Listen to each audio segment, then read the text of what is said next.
আজকে আমি করব কাঁচা আমের চাটনি। তো প্রথমে আম দুটোকে আমি ভালো করে খোসা সমেত ধুয়ে কেটে ছোটো ছোটো পিস করে নিয়েছি। একটুখানি আদাকে জুলিয়ান কাট করে নিয়েছি, আর খুব সামান্য নুন, একটু হলুদ, একটু কাশ্মীরি লাল লঙ্কার গুঁড়ো নিয়েছি। আর একটা ভাজা মশলার জন্য আমি হাফ চামচ পাঁচফোড়ন, হাফ চামচ জিরে, এক চামচ মৌরি আর দুটো শুকনো লঙ্কাকে আমি ড্রাই রোস্ট করে গুঁড়ো করে নিয়েছি। এবার একটা প্যানের মধ্যে এক চামচ সর্ষের তেল দিয়ে হাফ চামচ পাঁচফোড়ন, দুটো শুকনো লঙ্কাকে ফোড়ন দিয়ে কেটে রাখা আমগুলো দেবো, তারপরে জুলিয়ান কাট করে রাখা আদা আর হাফ চামচ মতন নুন, খুব সামান্য হলুদ আর এক চামচ মতন কাশ্মীরি লাল লঙ্কার গুঁড়ো দিয়ে ভালো করে নাড়াচাড়া করে 2 কাপ জল দেবো। জল দিয়ে আমি 1 কাপ মতন গুড় দিয়েছি।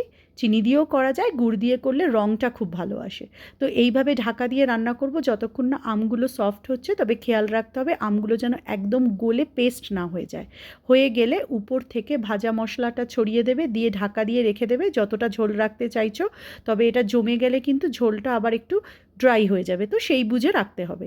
এটাকে কিন্তু ফ্রিজে 1 সপ্তাহ স্টোর করে রাখা যায়। রেসিপিটা কেমন লাগলো জানিও।